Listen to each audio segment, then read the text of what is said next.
تو میرے ساتھ آج جو میں اسٹوڈیو میں ہمارے ساتھ گیسٹ موجود ہے، میں ان کا تعارف کرا رہی تھی. ہمارے ساتھ اس وقت موجود ہے علامہ سجاد شبیر رضوی صاحب، رہنما جعفر الائنس، اور ساتھ میرے ساتھ موجود ہے مفتی محی الدین. میں آپ لوگوں کو خوش آمدید کہوں گی. کیسے ہیں آپ لوگ؟ خیریت سے؟ اللہ کے کرم.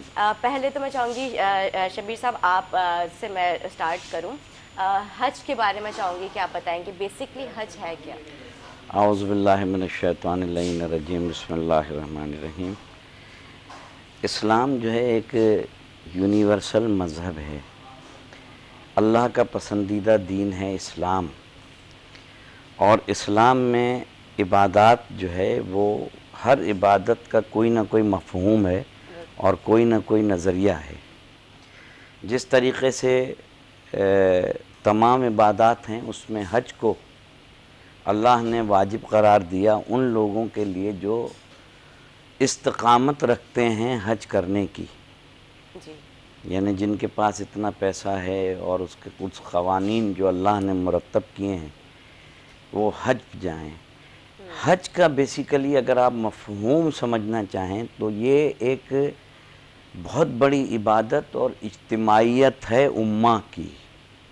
مسلم امہ کا سب سے بڑا اتحاد اور سب سے بڑے. دیکھیں نا آج ہم مسلمان جو ہیں فرقوں میں بٹے ہوئے ہیں. کوئی شیعہ ہے تو کوئی سنی ہے تو کوئی دیوبندی ہے. حالانکہ یہ دین کا حسن ہے، اس میں کوئی برائی نہیں ہے، مسالک ہیں سب کے محترم. مگر حج، ہاں بالکل، مگر حج کے مقام پر یہ تمام مسالک کو ایک طرف رکھ دیا جاتا ہے. تمام نظریات اور افکار کو ایک جگہ رکھ کے سب ایک ہی لباس میں، ایک ہی یونیفارم میں اللہ کی بارگاہ میں کھڑے ہو کے کہہ رہے ہوتے ہیں اللہم لبیک، اے اللہ میں حاضر ہوں، اے اللہ میں حاضر ہوں. یعنی یہ ایک ایسی اجتماعیت ہوتی ہے. پھر وہاں پہ اجتماعیت میں ایک تمام مسالک کے مسلمانوں کا ایک جگہ نماز پڑھنا، گو کہ ہر کوئی اپنے انداز سے پڑھ رہا ہوتا ہے مگر ایک ہی پیش نماز کے پیچھے نماز ادائیگی ہو رہی ہوتی ہے. تمام حج کے ارکان جو ہیں وہ ایک ہی جگہ ادا ہو رہے ہوتے ہیں. تو جہاں حج اپنے ایک افادیت رکھتا ہے، یعنی حج کی اہمیت یہ ہے کہ ہمارے امام زین العابدین علیہ السلام نے 25 حج پیادہ کیے تھے، پیدل حج کیے تھے. ہمارے ائمہ کی تاریخ دیکھیں تو کسی نے 24 حج کیے ہیں، کسی نے 26 حج کیے ہیں. تو حج جو ہے وہ ایک اجتماعیت کا پیغام ہے. عبادت تو ایسی ہے کہ معصوم فرماتے ہیں کہ جب حج کر کے انسان آتا ہے تو ایسے ہوتا ہے جیسے ایک پیدا شدہ بچہ، خدا اس کے تمام گناہ معاف کر دیتا ہے. دیکھیں نا اب حج کے ارکان کو جب آپ دیکھیں گی کہ کعبۃ اللہ کے گرد گھوم رہے ہیں اور یہ طواف کر رہے ہیں کہ اللہ میں حاضر ہوں، پھر صفا مروہ پہ چڑھنا اور اترنا، پھر یہ تمام جتنے بھی مراحل ہیں یہ سب شعار اللہ ہیں. یہ ہمیں اللہ کی یاد دلاتے ہیں اور اللہ سے قریب کرنے کا ذریعہ. بالکل آپ نے ٹھیک کہا. اور جب صفا اور مروہ کے جب وہاں پہ دوڑتے ہیں نا تو میں نے کافی لوگوں کے ساتھ دیکھا جو بیمار ہوتے ہیں، بزرگ ہوتے ہیں، لیکن قدرتی اللہ کی طرف سے ان میں ایک طاقت آ جاتی ہے، یہ ایک جذبہ قدرتی طور. دیکھیں یہ جتنی عبادات ہیں یہ عبادات میں ایک انسان کا نظریہ ہوتا ہے، یہ قدرتی اسٹیمنا. یعنی میں نے ایسے لوگ دیکھے ہیں کہ جو بیمار ہوتے ہیں، جو ویل چیئر پہ ہوتے ہیں، مگر حج پہ یا عمرے پہ جب جاتے ہیں تو ان کی بیماری ختم ہو جاتی ہے. یعنی حج انسان کی معراج ہے. کعبے سے بڑی کون سی، یعنی کعبے کی زیارت کرنا. کعبۃ اللہ ہماری، یعنی تمام مسلمانوں سے آپ پوچھیں گی کہ دل کی تمنا کیا ہے، وہ کہے گا کہ کسی طریقے سے میں کعبۃ اللہ عمرہ کر لوں، سرکار دو عالم صلی اللہ علیہ وسلم کی زیارت کر لوں، جنت البقیع کی زیارت کر لوں. ٹھیک ہے نا. تمام یہ جو جتنے ارکان ہیں حج کے یہ ہمیں اللہ سے قریب کرنے کا ذریعہ ہیں. ثواب تو اس کا تو کوئی حساب ہی نہیں ہے. ایک تو اللہ سے قریب کرنے کا ذریعہ ہے، دوسرے مسلمانوں کی، مسلم امہ کی اجتماعیت کا بہترین ذریعہ جو ہے وہ حج ہے. بالکل. مفتی صاحب آپ کیا کہیں گے؟ بسم اللہ الرحمن الرحیم. الحمدللہ رب العالمین والعاقبۃ للمتقین والصلاة والسلام علی سید الانبیاء والمرسلین والحمدللہ رب العالمین.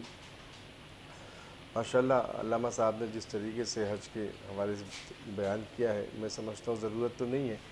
بس آپ کے سوال کے پیش نظر ایک بات عرض کرنا چاہوں گا کہ حج کا اصل فلسفہ جو ہے نا عشق انتہا ہے. واہ.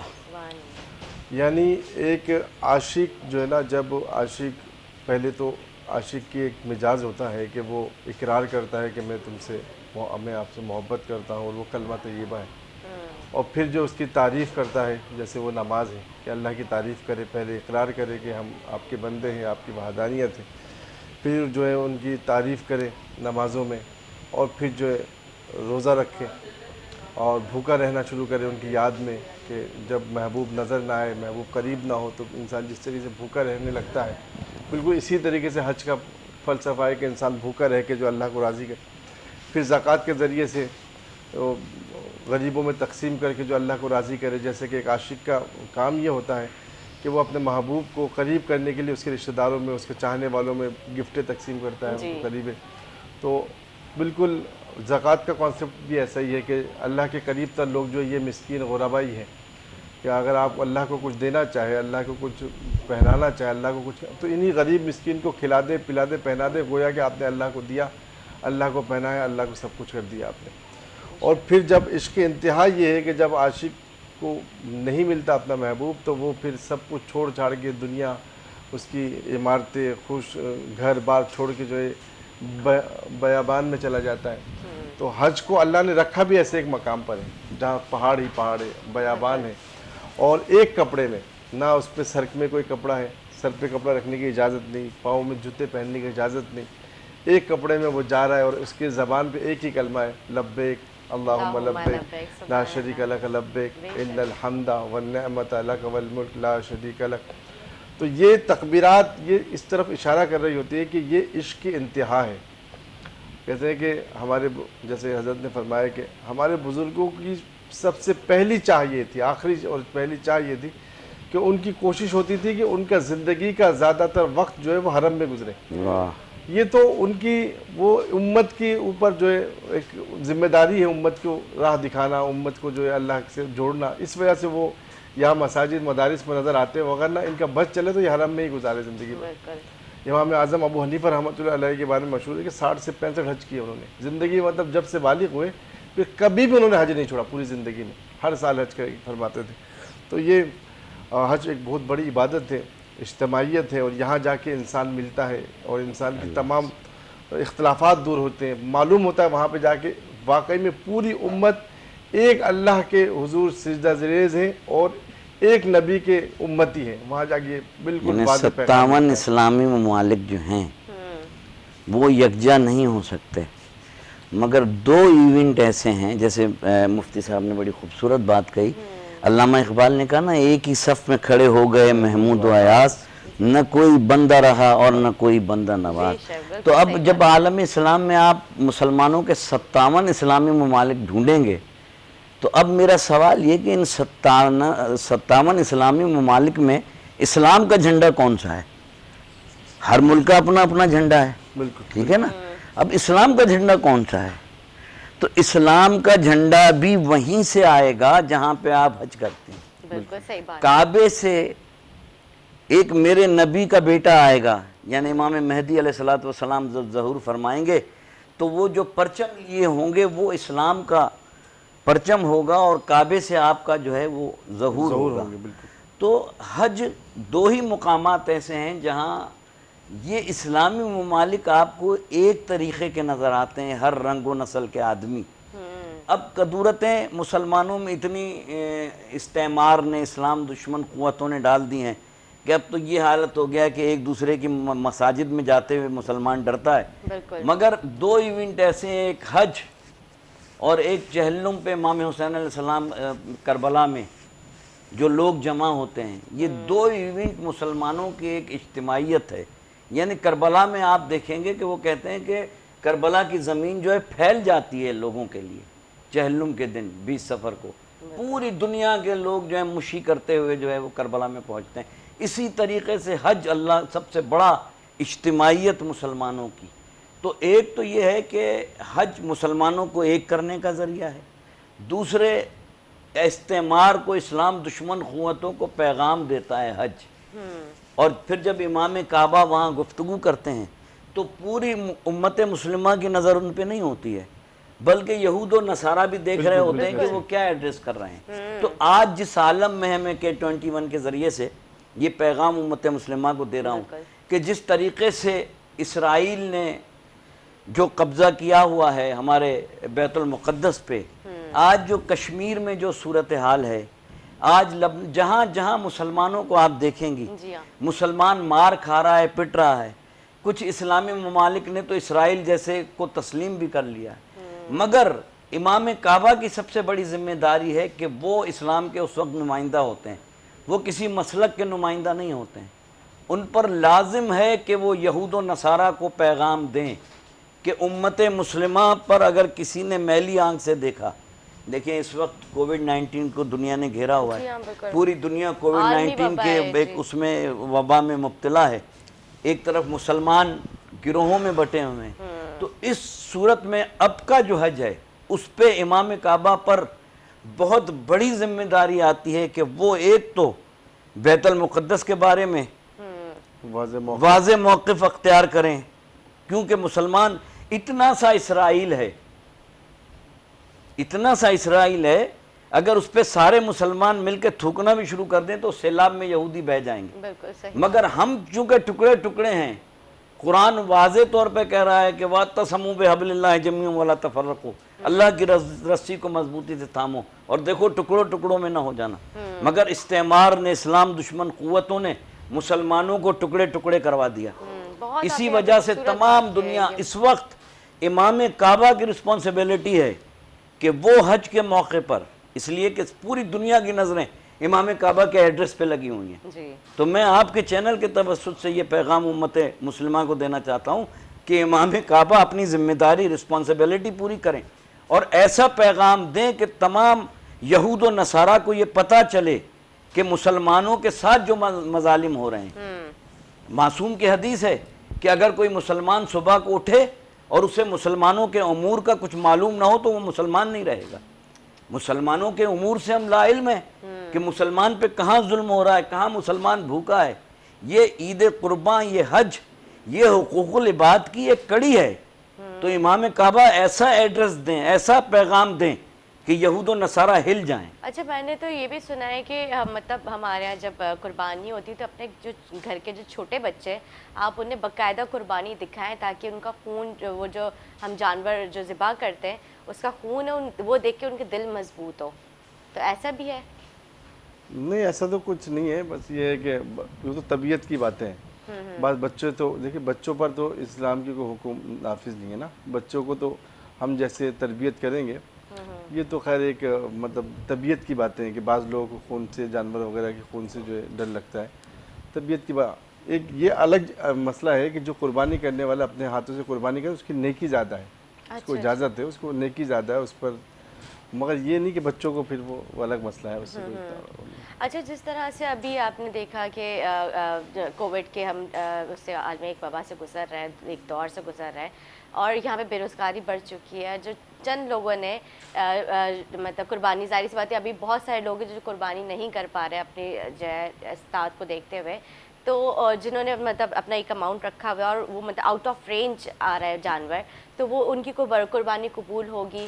دیکھیں، جناب بی بی ام سلمہ سلام اللہ علیہ امہات المومنین فرماتی ہیں کہ میں نے سرکار سے دریافت کیا کہ یا رسول اللہ، جس کے پاس پیسے نہ ہوں، کیونکہ کووڈ-19 کی وجہ سے پوری دنیا، صرف پاکستان نہیں، پوری دنیا میں ایک بحران آیا ہے، بزنس ختم ہو گئے ہیں، کاروبار ختم ہو گئے ہیں، فیکٹری بیٹھ گئی ہیں، لوگوں کے پاس کھانے کو نہیں ہے. تو بی بی فرماتی ہیں کہ معصوم نے فرمایا کہ اگر کسی کے پاس پیسے نہیں ہیں تو وہ ادھار لے کے قربانی کرے، ان کے ادھار کی ادائیگی کے ذمہ دار ہم ہیں. یہ احادیث آپ کو متعدد کتابوں میں معصوم کی طرف سے ملے گی. بس جہاں تک فقہی اصطلاح میں، جیسا کہ مفتی صاحب تشریف فرمائیں کہ فقہی اصطلاح میں جو قربانی کے قابل ہے، یعنی وہ اس معیار پہ اترتا ہے کہ وہ مسکین نہیں ہے، وہ نادار نہیں ہے، ٹھیک ہے نا. یعنی میں نے جیسے یہ معصوم کی حدیث بیان فرما دی کہ ادھار، یعنی وہ یہ سمجھ رہا ہے کہ میں ابھی ادھار لے لوں، تھوڑے دن کے بعد میں اس کی ادائیگی کر دوں گا، تو وہ ادھار لے کے، اب تو اتنے اچھا نظام آ گیا ہے ہمارے تمام مسلمانوں کے مسالک میں کہ حصہ ڈال دے. نہیں حصہ ڈال سکتا پوری قربانی کر سکتا ہے پوری قربانی کرے، نہیں کر سکتا تو اپنے مرحومین کی طرف سے کچھ جا کے قربانی کر لے۔ ہمارے فقہ جعفریہ میں تو مرحومین کی طرف سے بھی قربانی کر سکتے ہیں اور اپنی طرف سے بھی قربانی کر سکتے ہیں۔ اہل و عیال کی طرف سے اگر ایک ہی قربانی کر لے، یعنی پورے گھر والوں کی طرف سے ایک ہی آدمی قربانی کر دے تو قربانی ہو جائے گی، اور اگر نہیں کر سکتا تو حصہ کر دے، حصہ کر سکتے ہیں آپ۔ اب تو ایک گائے میں 7 حصے ہو جاتے ہیں، تو آپ اس میں حصہ کر لیں، اور حصہ کی بھی اس طرح نہیں ہے طاقت تو پھر اسلام میں جبر نہیں ہے۔ پھر اللہ سے دعا کریں کہ آئندہ سال اللہ تعالیٰ اتنی توفیق دے، مگر دل میں ایک تمنا ہونی چاہیے کہ ہمیں قربانی کرنی ہے کسی بھی طریقے سے۔ یہ اچھا، یہ کیوں، یہ کانسیپٹ کیوں ہے، یہ لاجک میں جو آپ کو دے رہا ہوں کہ نہیں دل میں یہ رکھے کہ مجھے قربانی کا بیسک کیا ہے، تھیم کیا ہے، کہ قربانی ہے کیا؟ قربانی یہ ہے کہ اللہ نے، جیسے مفتی صاحب نے بڑی خوبصورت بات کی کہ ہر عبادت کا کوئی نہ کوئی مفہوم ہے اور کوئی نہ کوئی لاجک ہے۔ زکوٰۃ کس لیے ادا کرتے ہیں؟ تاکہ غرباء و مساکین کے کام آئے۔ فطرانہ عید پہ ہم کیوں دیتے ہیں؟ تاکہ غریب اور مساکین کے کام آئے۔ اسی طریقے سے اللہ نے جتنی عبادات رکھی ہیں اس میں غرباء اور مساکین کا خیال رکھا ہے۔ یعنی قربانی یہ نہیں ہے کہ آپ نے قربانی کی اور ڈی فریزر میں سارا گوشت رکھ دیا اور آپ کی قربانی نہیں۔ قربانی کے 3 حصے ہیں، ایک اپنا حصہ ہے، ایک محلے والوں کا، رشتہ داروں کا حصہ ہے، ایک غرباء اور مساکین کا حصہ ہے۔ ہمارے ہاں جو معذرت کے ساتھ جو برگر فیملیز ہوتی ہیں وہ کیا کرتی ہیں؟ قربانی کی اور مفتی صاحب سارا گوشت ڈی فریزر میں۔ بالکل، ابھی تو پھر اس کا مقصد اور مفہوم کیا رہا؟ اللہ کہہ رہا قربانی اس لیے کرو کہ میں ایسے گھرانوں کو، ابھی میں آپ کو لسٹ دے سکتا ہوں کہ ایسے گھرانے ہیں جنہوں نے پورا سال گوشت نہیں کھایا ہوتا۔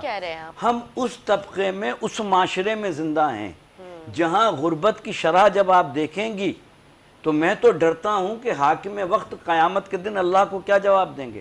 جن کے پاس ایک وقت کے کھانے کی روٹی نہ ہو وہ بکرے کا گوشت یا یہ گوشت کھا سکتا ہے؟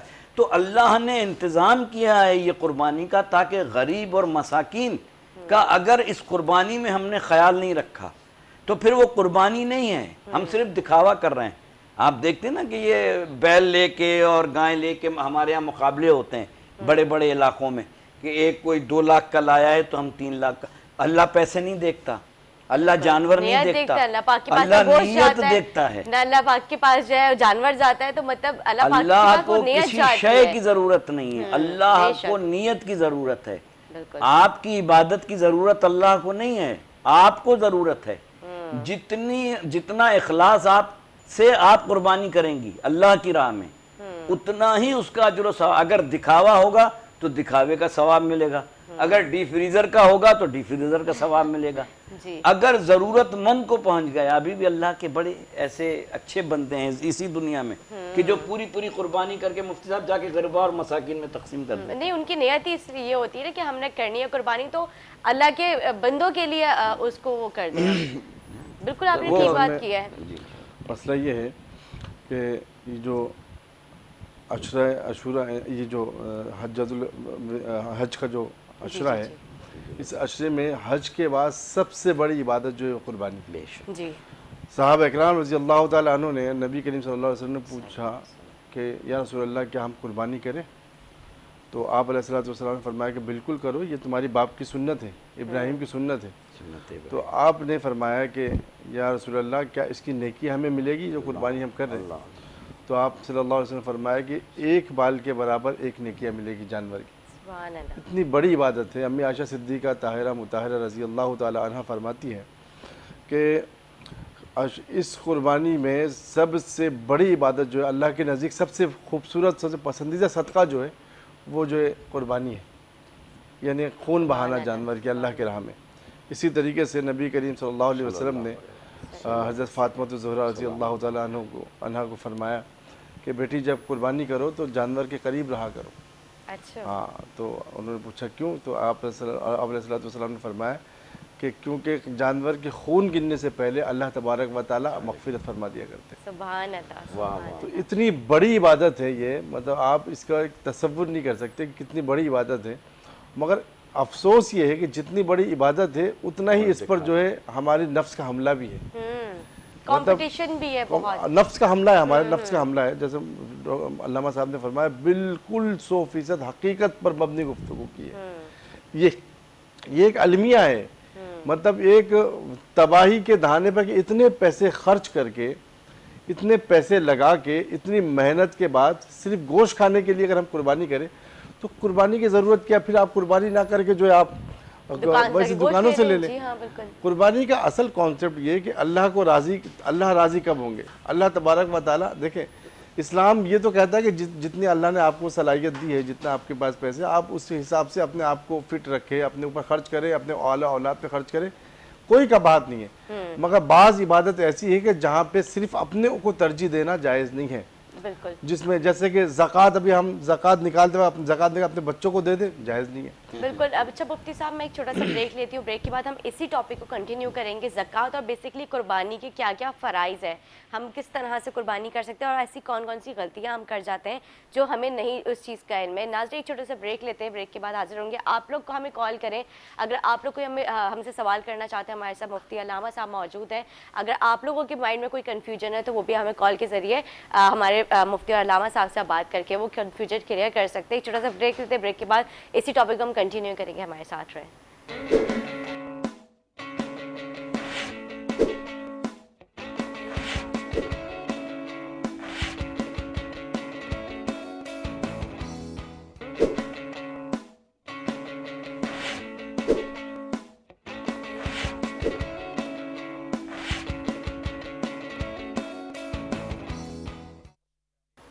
ویلکم بیک ناظرین، ویلکم بیک. میں چاہوں گی ہم اسی ٹاپک کو کنٹینیو کریں جس طرح سے میں نے ذکر کیا تھا.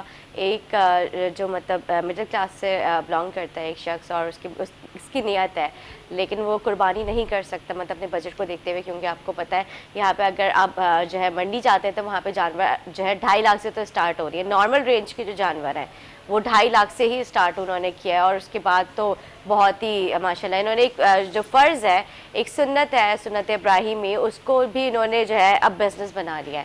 تو یہ اس کے بارے میں ہم بات کر رہے تھے. میں چاہوں گی کہ آپ، میں یہ عرض کر رہا تھا آپ سے کہ اچھا ایک تو علامہ صاحب نے بڑی واضح طور پہ بتا دی کہ مشکل نہیں ہے اتنا. اگر انسان نیت کر لے تو آج کل میرے خیال میں 14-15 ہزار میں حصے مل جاتے ہیں. اگر آپ کی نیت اچھی ہو، نیت سے بڑھ کر ایک تو نیت ہو، دوسری بات ہے آپ کی حیثیت بھی ہونی چاہیے. اصل میں شریعت جو ہے نا کسی میں جبر نہیں ہے. علامہ صاحب بالکل صحیح کہا. اگر آپ صاحب استعداد ہے، اگر آپ صاحب استعداد ہے تو پھر آپ زکوٰۃ قربانی کریں. اگر نہیں ہے تو پھر آپ کو کرنے کی ضرورت نہیں ہے. جو صاحب استعداد ہے وہ کرے. مگر یہ کہ میں جیسے کہ عرض کر رہا تھا کہ آدمی انسان کے پاس بھرپور اللہ تبارک و تعالیٰ دے، اور دینے کے بعد اس کی ذمہ صرف خود کی خیال رکھنا، یہ وہ نہیں ہے، انسانیت نہیں ہے. کیونکہ اسلام انسانیت کا جو ہے علم بردار ہے. یہ بات ذہن میں جو میں ہمیشہ اکثر کہا کرتا ہوں، ایک بات آپ سے بھی عرض کروں کہ جس کو سوسائٹی جس چیز کو اچھا کہے، اسلام اس کو اچھا کہتا ہے. اور جس کی سوسائٹی برائی کرے نا، کہ اچھے لوگ جس کو کہے کہ یہ ناپسندیدہ جو عمل، وہ کسی بھی صورت میں اسلام میں وہ پسندیدہ عمل نہیں ہو سکتا. تو اچھا عمل یہ ہے کہ آپ دوسروں کے ساتھ بھلائی کا معاملہ کریں. اب یہ ہے کہ جب فریج وریج کی تو حضرت نے بڑی تفصیلی بات کی ہے. میں آپ سے عرض کروں کہ قربانی لیتے وقت کمپٹیشن نہیں ہونی چاہیے. ایک تو اللہ کی رضا کے لیے، اللہ کی رضا کے لیے ہونی چاہیے. دکھاوے بالکل نہیں ہونی چاہیے. کیونکہ نہ پیسے، کہتے ہیں کہ اللہ کے رسول صلی اللہ علیہ وسلم نے تبوک میں جانے کے لیے اعلان فرمایا اور صحابہ اکرام نے پورے مال و متاع دیے. حضرت ابوبکر صدیق نے اپنے پورے گھر کا سامان لا کے دیا، حضرت عمر نے آدھے گھر کا سامان، حضرت عثمان بن عفان نے مسلسل مال دیے. اس کو دیتے ہوئے بار بار جب اعلان ہوا تو ایک صحابی رسول بیچارہ بالکل پیسے نہیں تھے اس کے بعد، مسکین.